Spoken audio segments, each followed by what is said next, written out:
Všetky príbehy, ktoré počujete v tomto podcaste, sú pravdivé. Mená môžu byť pozmenené a upravené. Tínedžerské kukly. Je útorok. A na oddelení detskej ortopédie dnes okrem bežných odborne vyškolených zdravotných sestričiek, doktoriek a doktorov ordinuje aj netypicky, no stále odborne vyškolená dvojica. Sestrička Krvinka Obehová a doktor Dodo Cikaj. Čaká ich ešte posledná izba, vzadu na chodbe celkom vľavo. Keďže spoza dverí nič nepočujú, pomaličky otvárajú. Je tam tma a zdá sa, že aj prázdno. Zrazu sa ozve šuchotavý zvuk periny a tlmený chichot. Svetlo z chodby dopadá na dve postele, kde sú dvaja pacienti od hlavy po pety zakuklení v perine. Len kde tu trčí ruka alebo noha. Pani kolegyňa, to sú tie vzácne larvy, ktoré sa práve kuklia. Pán kolega, tie treba pozorovať v absolútnej tme a tichu. Myslíte, že sa z nich niečo vyliahne? Ja som povedala, pozorovať v tme a tichu. Dobre. A čo keď? Ideškové zuby! Musíte ma upozorniť, že idete niečo povedať, pán kolega. Vy nemôžete ma takto prekvapovať. Vyľakane zhúkla sestrička Krvinka, ktorá takmer dostala infarkt. Potom s nastraženými ušami a očami obaja pozorovali každé malé šuchotanie dvoch lariev a komentovali práve prebiehajúce biologické procesy. Ako tam v tichu a tme stáli, zrazu sa otvorili dvere. No, vás som tu teda nečakal. No, prídem neskôr. Zvýskol pán doktor, ten skutočný bez červeného nosa, a začal sa smiať. No, išiel tento zážitok predýchať na chodbu. Ešte pár sekúnd zostali klaunskí doktori v izbe a potom rýchlo odišli. Keď zatvorili dvere, ozvali sa salvy rehotu. Až som sa spotil z toho smiechu, povedal jeden z chlapcov. Ja som vedela, že sa z nich vyliahnú muži. Vtrhla do izby znovu sestrička Krvinka a odhalila identitu lariev. Za opätovného chichotu mladíkov klauni zatvorili dvere a odišli. Keď sa chlapci schovávali pod perinu, zrejme si mysleli, že sa vyhnú klaunskej vizite pre malé deti a oni ako tínedžeri zostanú nedotknutí. Ani oni, a pravdu povediac ani klauni či okoloidúci pán doktor netušili, koľko smiechu a radosti sa z tohto larvieho dobrodružstva nakoniec vykľuje. Ahojte, podnoskáči! Ahojte! Ahoj všetkým. Náš host sa ozval. Je to šéfino. Je to proste tam, áno. Happy birthday ono je hlavne to you, happy birthday to you, happy birthday to you, happy birthday to you. My máme narodeniny dnes. Máme 20 rokov. Presne. Počkaj. Áno, je to potles. Takže dnes budeme mať také výročiové nahrávanie. Taký novotvar. Dobre, výročiové. A preto sme si tu pozvali aj našho šefina umeleckého. Palina. Čaute. Pali Mihaľák, ahoj. Alias Doda Cikaja. Áno, a ja som rád, Katka, aj Kubo, že tu dnes môžeme sa rozprávať spolu, práve keď máme narodeniny. Tortu si dáme neskôr. Dobre, tu nám netreba, máme brúcha všetci. Dieta je v troskách. Prepáč, Kati, len my s Kubom, vieš. A ja mám brucho.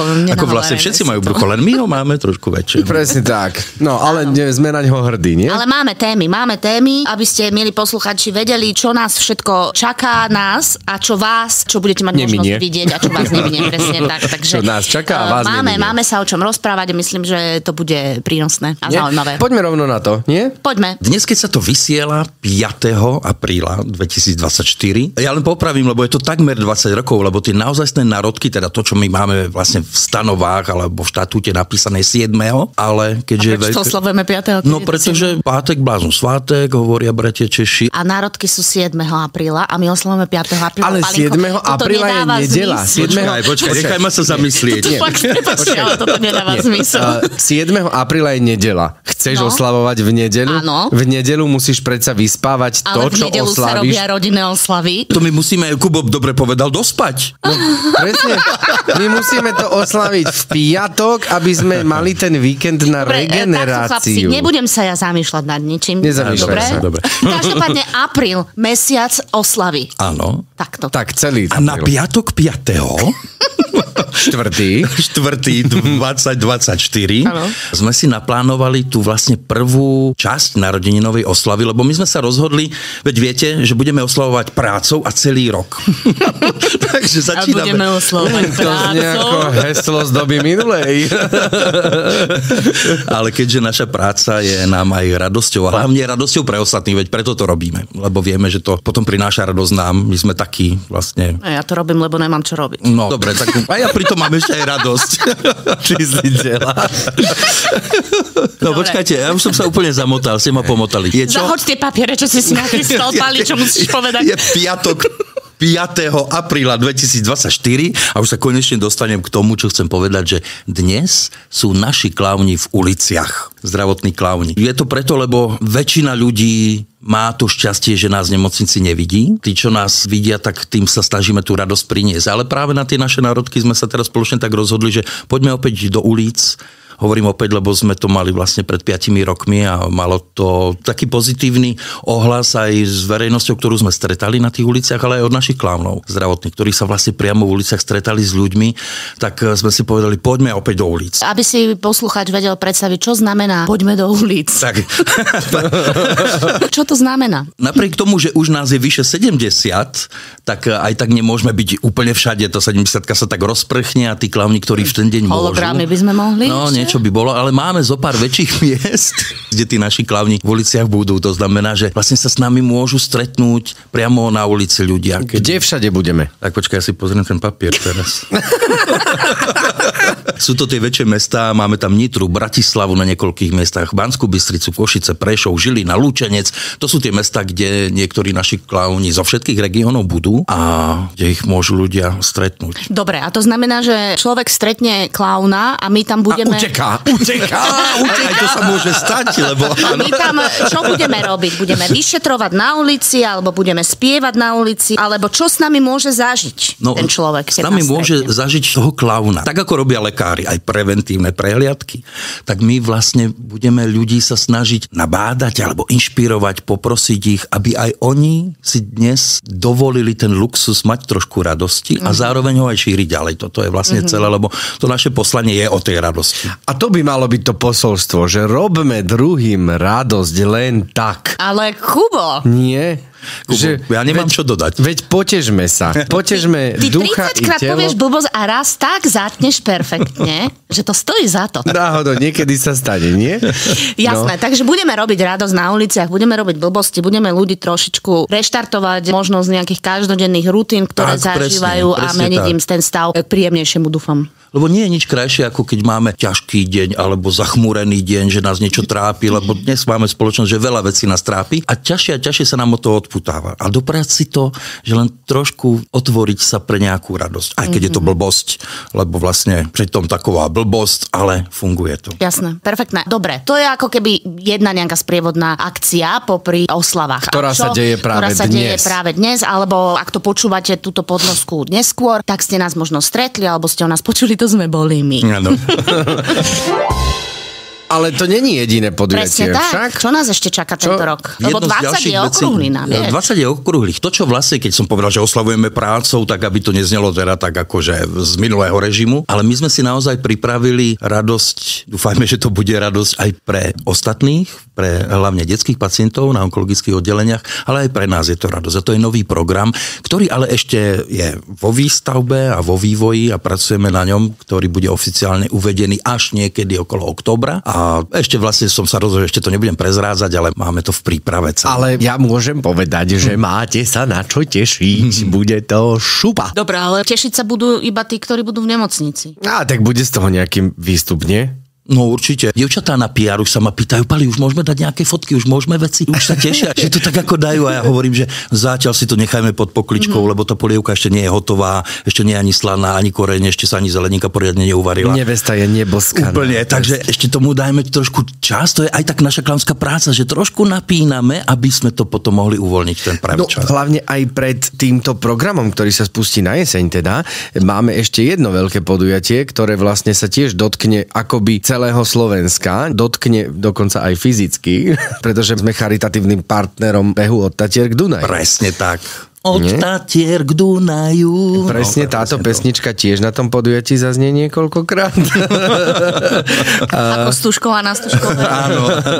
Áno, a to je veľmi krásne podujatie, bežecké teda, treba povedať. Áno, budeš tam, vieme, chodíš tam každý rok, Kubinko. To som nechcel, ale ja to poviem. Náš Kubko Ružička, náš zdravotný klaun a teraz môj moderátor a oproti mne sediaci kamarát je bežec.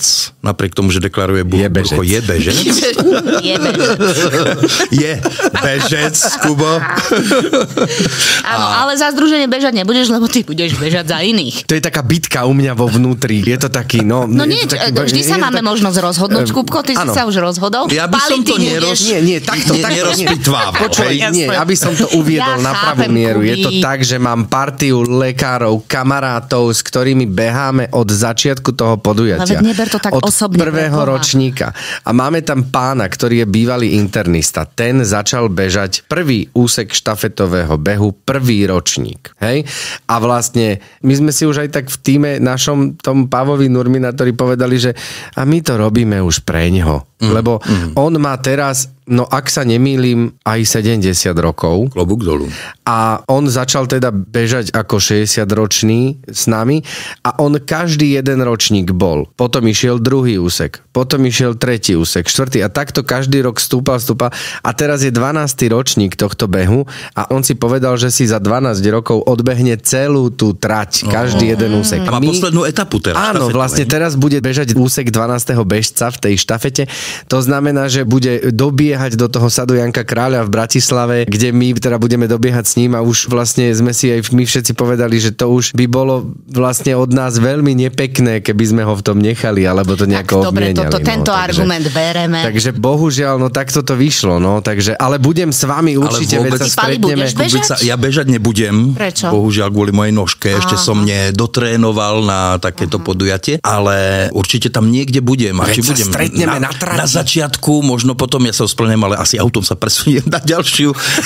Potom zase sa presuniem. Uvidíme. Ešte my si to rozplánujeme tam, aby som bol tam, kde je to najlepšie byť. Ale jasné, že by som najradšej bol štart cieľ. A budú tam aj klauni? A budú tam aj klauni. Všetci bežci sú naši zo združenia, či už sú to zdravotní klauni, alebo sú to aj ľudia z kancelárie, tak máme postavené týmy a veľmi sa na to teším. Ja sa tiež na to teším, ako vás budem stretávať, ako sa budeme stretávať, lebo ja mám taký pocit, že naše časy budú zhruba rovnaké, takže my možno budeme dokonca aj štartovať na začiatku, lebo tam každý ten tým dostane určený čas štartu podľa toho, ako rýchlo zhruba beží, aby bol ten predpoklad do behu v rámci nejakých 4-5 hodín do toho cieľa všetkých tímov. Takže ja predpokladám, že my budeme aj štartovať rovnako a budeme bežať tak nejako viac menej popri sebe, lebo my tiež ten náš tím beháme vlastne pre radosť. My nejdeme vyhrať zlatú tretru, proste je to pre nás čas, kedy sa stretneme, kedy trávime spolu ten víkend a je to pre nás tiež radosť vlastne, takže myslím si, že naše poslanie našich dvoch tímov je rovnaké. A hlavne to spojenie lekárov, lekárskeho tímu, v ktorom bežíš, to prepojenie, že ty od nás bežíš aj za nich a vlastne si aj ich a si aj náš, tak to je presne. Ale dúfam, že mi dáte vaše tričko bežecké. No tak to už uvidíme, aby som to ako pobežíš. Aby som v ňom mohol bežať jeden úsek. Určite, myslím, že ak nájdeme na teba veľkosť, tak hej. Tak díky, ty kokos. Tak urobte jedno na mamuta, prosím. Nás čaká v podstate v lete ešte jedna veľká akcia, ktorej sa zúčastníme, tiež je letného charakteru. A tiež pred jeseňou, hej. Povedz nám, kde nás ešte v podstate môžu naši posluchači vidieť. Kremnické Gegy je ten festival humoru, kde budeme aj tohto roku, takže tvoríme to teraz spoločne s dramaturgom a s organizátormi festivalu. Máme niekoľko možností, ale budeme tam. Myslím, že tam budeme 2 plné dni, to tak vyzerá. A budeme aj na nejakých takýchto veľkých ešte ďalších podujatiach? Chystáme ešte nejaké ďalšie festivaly, ktoré budú na jeseň a tak rôzne, ale nebudem to teraz všetko vymenovať, lebo niektoré procesy sa ešte tvoria a budeme radi, ak niekde budeme môcť byť, lebo my sme umelecká organizácia, napriek tomu, že pôsobíme vlastne na zdravotníckom poli, takže chceme to tak pospájať. Jasné, a koniec koncov všetko sa dozviete. Jasné. Pálinko, ty si umeleckým šéfom už koľko rokov? 8 rok som začal. 8 rok. Ako sa ti to ľúbilo? Ľutuješ, že si umelecký šéf? Vieš čo? Nie. Ako v takom tom celku nie, lebo Tak ako som si to povedal na začiatku, keď také trošku, tak v dobrom to poviem, také tlaky na mňa, že Páli, musíš, lebo nemáme, lebo poď. Tak ako nebolo to taká moja iniciatíva, že ja chcem byť umelecký riaditeľ, lebo ja som vtedy akurát bol v Emergency Smile projekte našom medzinárodnom a strašne ma to bavilo, dávalo zmysel, rozbehávalo sa to, veď začínal som ten pilot v Kamerune a potom sa išlo Ukrajina, Grécko, utečenci a ja som videl ten svet, ako sa vieme spájať, ako toto, čo teraz hovoríme, že tá radosť je tak dôležitá pre ľudí, a hlavne ľudí, ktorí to potrebujú. Že toto som ja mal nastavené. No lenže potom prišlo to, že teda dobre, ja som kývol a som povedal, že kým to bude mať pre mňa zmysel a budem žiť a vládať, tak áno, a stále to má zmysel. To je asi to najväčšie, možno to najsilnejšie, lebo tá radosť klaunskej práce už je menšia, lebo ako sme väčší a profesionálnejší a je nás viacej aj programov, aj to ja už nemám toľko priestoru chodiť do tých nemocníc. Ako klaun? Ako klaun teda. Hej, takže chodím tam skôr ako coach, pomôcť klaunom pozerať, chodím tam za vedením, chodím na oddelenie, riešime tie veci, aby nám to spoločne profesionálne fungovalo. A kopec inej agendy, naozaj na to nie je priestor a ja som si raz musel povedať, tak ako aj moji kolegovia z iných krajín, z tie väčšie krajiny sú také, že tu je moje miesto, nie proste dennodenná klauniáda. Toto je ten aspekt, ktorý trošku mi je to sem tam ľúto, ale prevažuje to, že má to zmysel a napriek tomu, lebo pozrite, po tých 20 rokoch, keď sa tak akože, nechcem to tak pateticky, ale človek sa tak obliadne, ako sme začínali. Kati, veď ty si bola úplne pri tom na tom začiatku a teraz po 20 rokoch sme niekde nielen veľkosťou, ale aj tým, že čo všetko vieme prinášať. A možno pre mňa taká tá silná teraz stránka, že my sme čím ďalej tým silnejší na tom odbornom poli. Ako experti na humor to tak nazvem, v tom zmysle, že už niekoľko rokov máme semináre pre zdravotnícky personál, ale išlo to ešte ďalej a toho roku my sme vlastne sa spojili v Enlight projekte s našou univerzitou Komenského a s inými európskymi univerzitami, takže ja bol som vo Švédsku, teraz na jeseň poletím do Genskej univerzity. Tu na pôde našej Komenského univerzity sa vlastne dejú veci, že už sme robili semináre, workshopy pre slovenských budúcich lekárov, študentov medicíny, aj pre zahraničných. Zároveň tá vedecká obec výskumníkov sa na nás chytila a vlastne otvárajú sa tie polia také, že ani by sme si neboli pred 20 rokmi povedali. A čo to znamená, že robíme workshopy pre zdravotnícky personál alebo školenia? Tak ako čokoľvek my robíme ako klauni a zistíme, toto funguje, tuto funguje, tak vlastne aj odborné semináre o humore, aby som to možno nazval všeobecne humor ako komunikačný nástroj,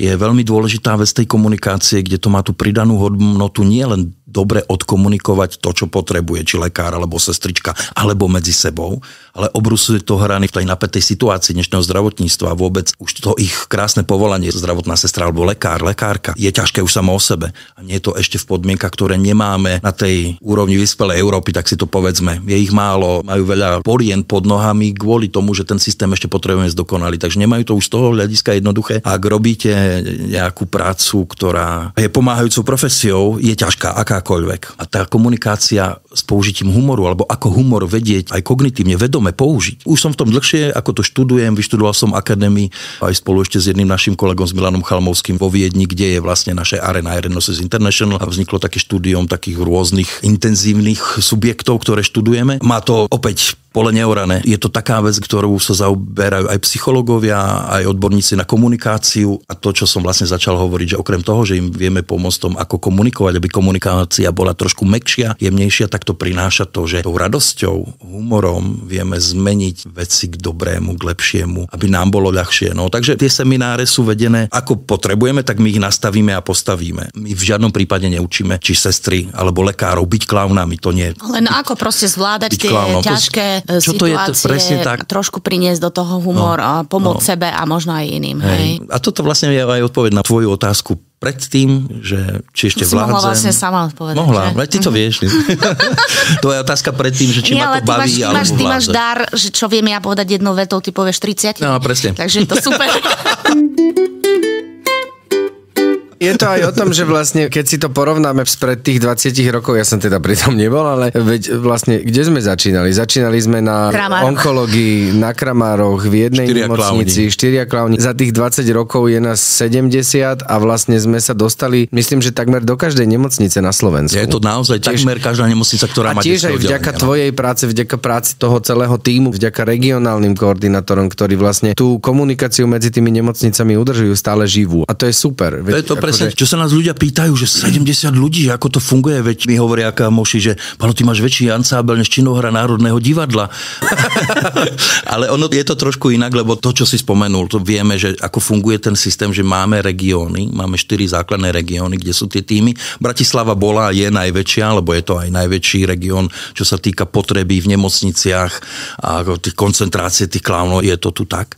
Tak vlastne tá autonómia klauna je tak úžasná, že to funguje ten princíp v nemocniciach, že my vieme fungovať regionálne aj spoločne, aj programovo, lebo okrem regiónov máme vlastne klaunov, ktorí robia rôzne iné programy a všetko má niekde nejakého šéfa, koordinátora a tak ďalej. Ja to vlastne len strážim, zliepam alebo inšpirujem ísť dopredu. Toto je také moje, nevždy sa to darí, lebo je to kolos, sme kolos veľký, ale taký môj vlastne sen alebo krédo je, že radšej ľudí inšpirovať, aj keď musíme byť niekedy prísni, tvrdí, lebo však viete sa, nie je to ľahké umenie, to klaunské. Musíme byť aj nároční, keď chceme stále deklarovať tú našu profesionalitu, ale to sú len slova. To, čo je dôležité, aby to fungovalo v tých nemocniciach, aby sme pomohli a neublížili, no to je celé. Také zásadné asi, čo ja vnímam za tých 20 rokov je to, že teraz naozaj hoci komu na ulici alebo hociakému kamarátovi poviem, že robím v červenom nose, tak už to povedomie je tak veľké. Nie, že väčšie, ale je veľké. Že neviem, či som sa stretla za posledné 2-3 roky s niekým, kto by vôbec netušil, čo to naše združenie vlastne je. Možno sa s nami nestretol reálne, ale proste, že vie. A to je asi taký zásadný rozdiel, že na začiatku sme to povedomie museli vytvárať, bolo to v maličkom a teraz naozaj stačí povedať, robím pre červený nos a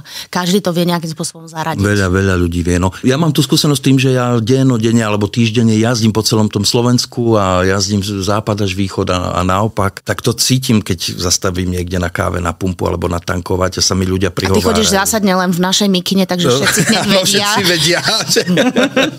A cítia. Ale hlavne máme autíčko, máme obrendované, je to tam. Je to krásne už len keď auto príde a mi príde pán z pumpy, ja vám natankujem, ja už to mám v ruke, tak vám umiem. A ja keď si nič neprosím, tak len tak stojí pri mne a rozpráva. Minule som mu dal už pero, to bolo niekde tam pri Vašci pumpa. A on bol taký zlatý a vždy tak na mňa čakal, alebo si keď videl, že tam prichádzam, tam zvyknem tankovať, tak pribehne, že mi niečo pomôže, aby sa mohol rozprávať vlastne. A nestalo sa mi to raz. A tak aj vy, keď idete, aj keď idete autom, alebo idete mestskou dopravou, alebo idete chvíľočku s našimi vakmi, čo máme na kostýmy, kde je výrazne, že červený nos, každý to vidí, každý sa opýta. No. To už len keď vstúpime do tej nemocnice, už je to vidno aj na tých ľuďoch, ktorí sa na teba tak pozerajú. No oni nás už aj v civile poznajú. Áno, že tam doktori. Aj tie sestričky presne, že už keď čakáme na kolegov pred miestom stretnutia, pred bufetom, tak už niektoré tie zdravotné sestry už nás tak zdravia. Dobrý, idete dnes na to. Taký ten small talk tam prebehne. To sú tie veci, z ktorých ja mám obrovskú radosť spolu s vami, lebo keď si povieme, že je to fajn, je to milé, že sa dobre cítime, tak to je to gro toho, aby sme boli súčasťou toho, čo tí lekári a sestričky robia, aby sme pomohli tým pacientom.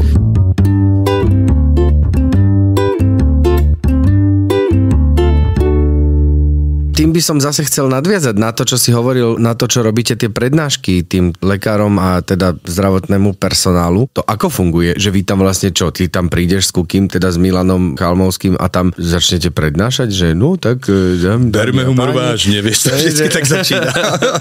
Hej, že normálne to je taká akože prednáška za kredít, za do indexu, pečiatka, skúšate, alebo čo? Ale asi sú tam aj nejaké hry a modelové situácie. Je to tak postavené, že vlastne pre tých ľudí, alebo keď to robíme na konferenciách, sem tam, keď má komora sestier a pôrodných asistentiek konferenciu, tak často nás volajú a ja hovorím, aby sme toto mohli spraviť, konferenčný príspevok na 20 minút, tak ja potrebujem 4 hodiny je dĺžka toho seminára, no niekedy je to problém, tak hovorím 3, 2,5, že tak na hrane, aby to malo ten dopad, ten impact toho, čo chceme urobiť. No ono to je veľmi podobné tomu, čo robíme my, keď máme klaunské workshopy, že sa hráme. Lebo z toho vychádza podstata klauna, ale vlastne nie len klauna, ale podstata aj pozitívnej komunikácie. Alebo tej non-violent, tej nenásilnej komunikácie. Ten pozitívny prístup, vedieť sa pozrieť na veci inak, je to najprirodzenejšie, ako my vieme ľuďom pomôcť sami sebe. Hej?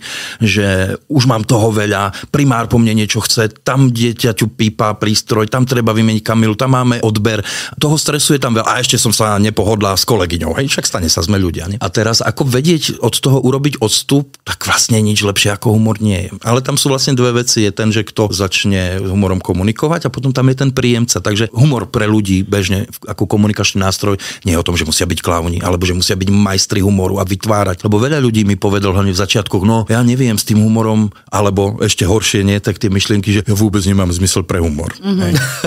Alebo každý ho má len inde. A tam, keď sa pýta, že ako máme tam aj dosť teoretickej časti, ale vôbec to nechcem tým zahltiť. Záleží na tom, či máme lekárov, alebo máme psychológov, alebo máme zdravotné sestry, ktoré potrebujú viac praktickej časti, tak ideme na tú teóriu ľahšie. Len to, čo je dôležité, druhy humoru. Ako napríklad humor funguje v rôznych vývojových štádiách človeka alebo dieťaťa od narodenia až po tú dospelosť alebo adolescenciu. Hej, podľa Eriksonovho štádia je tam to chápanie humoru rôzne, že kedy sa ten humor objavuje, kedy človek začína sám tvoriť ako dieťa ten humor. Čo znamená humor v puberte, proste, ktorá je veľmi problematická pre nás to chápať a vnímať a rozumieť, čo je za tým sarkazmom, čo je za tým a tak ďalej. Len napríklad ja len spomeniem, že čierny humor, keď sa bavíme o tom, že my pracujeme v zdravotníctve, čierny humor je zdravý a liečivý, na druhú stranu je veľmi nebezpečný. Takže treba vedieť, ako ho používať. A to, čo nám veľmi dobre funguje, keď sa o tom rozprávame na tých seminároch, popri tých hrách, hraní sa, objavovaní všetkého, je to, že stačí informácia, že ja ako tvoj kolega viem, prečo si použil čierny humor, aj keď sa mi to v danom momente nepáči, lebo ja viem, že ty potrebuješ sa tiež trošku liečiť, potrebuješ mať nejakú rezistenciu. Ten čierny humor je ten najsilnejší nástroj a ja by som povedal, že najzdravší. Ale nesmie pritom byť ten, koho sa to týka. Áno. Viem si predstaviť, že to asi môže byť zvláštne, možno aj pre tých ľudí, ako na to ten zdravotnícky personál, tí lekári, psychológovia, zdravotné sestry. Ako reagujú na to, že tým povie, že no poďme sa hrať, poďme do kružka, poďme do priestoru a tuto si skočme a tuto si zahráme nejakú takúto hru. A stalo sa ti, že ťa už niekto poslal, akože ja sa to nebudem. Áno. No, ideme na to pomaly. Postupne. Prvé, čo oznámim, že poprosíme pohodlnú obu, najlepšie nejaké tenisky alebo športovú obu, lebo budú sa hýbať tie 4 hodiny, ak je plnohodnotný časovo. Budeme chvíľku aj sedieť, ale veľa sa stojí a je v priestore. To neznamená, že teraz tam cvičíme a robíme workouty, ale chodíme a sme v tom priestore, je to na nohách. Takže prvé upozorním, že dámy žiadne štekle, pokiaľ možno, ale aj také sa stane, keď je dáma na konferencii, tak je oblečená inak, ako keď ide do služby. Ale prvé, čo hovoríme, čo je dôležité od začiatku, keď sme stávali ešte program, že nie je to o tom, že vás budeme učiť klaunskému umeniu, lebo vždy sa nájdú tí, ktorí super, chcem byť klaun, lebo aj medzi tým zdravotníckym personálom oni by veľmi chceli. Ale potom sú takí, no tak klauni, tak to ja neviem. Vieš, že ten strach tam je, takže my už to chceme búrať od začiatku. Oni dostanú nejaké informácie, čo si majú doniesť, ako oblečení, aby im bolo fajn. Potom prvé sedíme v kruhu, ja neznášam také tie, vieš, aulové, študentské, proste kruh. Je to najkrajšie, najzbližujúcejšie, čo môže byť. Aj ja, keď vediem, alebo Kuky, alebo ešte máme ďalších kolegov, ktorí to robia. Nie sme niekde za katedrou ako autorita, ale sme v kruhu. Je to geniálne. Ľudia sa pomaličky uvoľňujú a potom prvé, čo deklarujeme, že nie je to klaunský workshop, o čom to je, že to je proste o komunikácii. Humor je o komunikácii akokoľvek a s tým ich chceme inšpirovať alebo ich pomôcť, ak niečo pôjde. Ak je priestor, tak im dáme ochutnať nejaké klaunské veci z našich cirkusových skúseností z jedného nášho programu alebo niečo iné, ale úplne jednoducho sú to veci ako búrať rutiny. My klauni vieme, ako nabúrať rutinu, lebo čo robí klaun? Všetko, čo má svoj řád a svoje normy a nejak je zabehnuté v svete, sa začína kostnatieť a už to potom ani si neuvedomíme, že to nie je dobré a príde klaun a ten všetko rozbíja, naraz ľudia musia sa nadýchnúť a pozrieť, dať si veci dokopy. Takto fungujú klauni, ktorí proste búrajú tabu ľudské, tak to nazvime. Je to super, evidentne ste asi školili aj sestričky z onkológie. Áno. Lebo včera som bola na onkológii ako coach umelecký s kolegami a bola tam jedna sestrička a to bolo úžasné. To sa mi po dlhej dobe akože stalo, že ona hneď, ako keď sme prišli, tak hneď pocítila, že dobre, teraz bude pár minút, že sa môžem hrať ako sestrička. A ona bola taká kreatívna. Ona vymýšľala príbehy na vajíčka a na to, ako sa liahne proste kuriatko z vajíčka, ale ona sa na to tak namotala a samozrejme klauni sa chytili, takže sa to tam naladilo a to bolo také príjemné, že som si 100% istá, že aj jej to dobre padlo, že mohla presne z toho stereotypného denného režimu a z tej rutiny si uletieť do sveta fantázie a mala s kým a mohla sa cítiť vlastne bezpečne v tej chvíli. My sme robili, to bola taká krásna spolupráca s tou onkológiou na Kramáru v Bratislave. S každým oddelením, s ktorým pracujeme, je to fajn, ale toto bolo také veľké predkoronové časy, myslím, že to bolo, keď chystali veľký komunikačný workshop pre celý personál detskej onkológie, vtedy to bolo nejakých 106 ľudí alebo 107 ľudí, ktorí do toho boli zapojení a nás pozvali na konci v nedeľu, myslím, že to bolo do obedu, že urobíme ten 4-hodinový seminár Humor ako komunikačný nástroj, že to tým uzavrieme. Tak prebehlo to úžasne, veď už to bol koniec a poznáme sa, máme sa radi a oni nám aj vtedy hovorili na konci, že viete čo, my nemáme niekedy čas vám proste povedať, že ste super, že ste tu a že to pomáha tým deťom aj nám a že tá spolupráca je fajn, lebo na to nie je niekedy čas. Tak keď nám to povedali, tak zahrie to určite, lebo potrebuješ vedieť, že tvoja práca dáva zmysel, aj keď to hneď naprvu nevidíš. A čo bolo najkrajšie, keď mi ten ďalší týždeň potom mi volali klauni, už si nepamätám, kto to bol, ale Palo, vy ste čo s nimi urobili? Tie sestričky skáču do čerstvo postanej postele s tým modrým gelitom hygienickým, že plávu v bazéne a hrali sa. Oni proste priniesli si tú inšpiráciu sami a s tými deťmi sa hrajú. A hneď je to vidieť, že máš iný vzťah, ale respektíve rýchlo si buduje vzťah dieťa, pacient k tomu personálu, ku ktorému musí cítiť najväčšiu dôveru.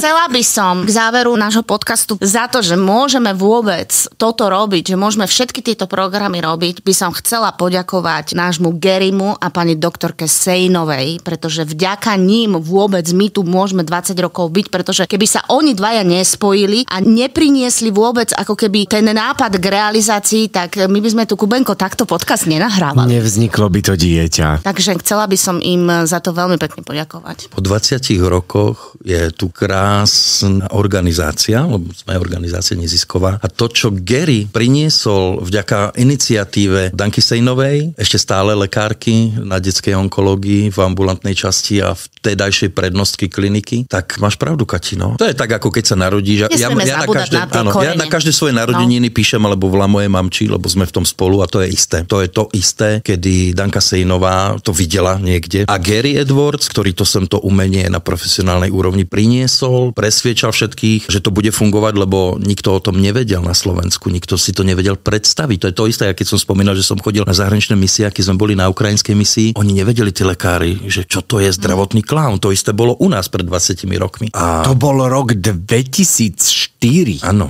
No, hej, to si treba uvedomiť, že tam... To je neuveriteľné, ak ty vieš počítať. Ja dlouho mluvím, vieš, takže... To čo bola za doba? Veď to bolo veď internet bol v plienkach. Áno, no. Hej? Vytáčal sa po telefónnej linke a trvalo mu to. Presne tak, že nejaký roaming, volanie do neobmedzené... Ale kde sme mali telefóny 2004? No dobre, ale neobmedzené volania v rámci v rámci Európy, však... No vidíte, a toto ľudí trápilo, hej, v tom čase. To bolo